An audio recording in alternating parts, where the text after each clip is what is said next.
Hello, this is a digital chime alarm clock, Now and Zen, that's what it's called.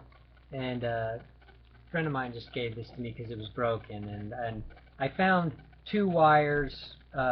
If you pull off the faceplate, there are some screws in there, and you have to pry it off gently because it's glued down.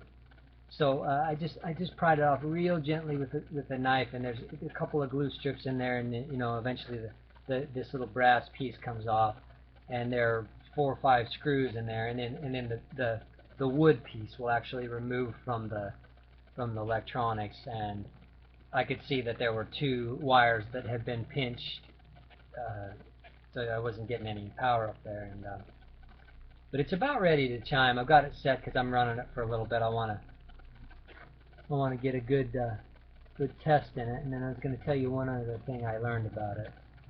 Um, and I'll tell you that while it has about 20 something seconds to go. It's that a lot of these are being sold on eBay because they apparently say they don't chime. Now there are it takes 2 AA batteries and it will work. It will appear as if it's working. Everything looks fine, but it won't chime.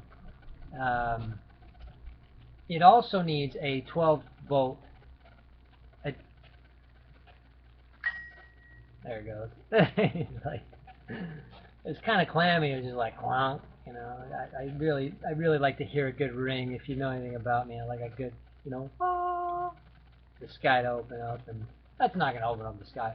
But anyway, I tried 4 and 8 volts in there, and it wouldn't power the little motor. There's remember the old slot track cars with the little tiny motor that's kind of flat and square? Well, it has one of those motors that powers a mechanism that with a little bell that's really quite fantastic. The way it drives all this stuff to turn this little uh, mechanism that pulls the chime bar down and then releases it so it lonks back up. Um, so what was my point? Yeah, so it will appear to work, but all it needs is a 12 volt supply. I have 12 volts in there, and it seems to be working fine. I'm going to run it for a few days and make sure. Positive tip, if that helps you.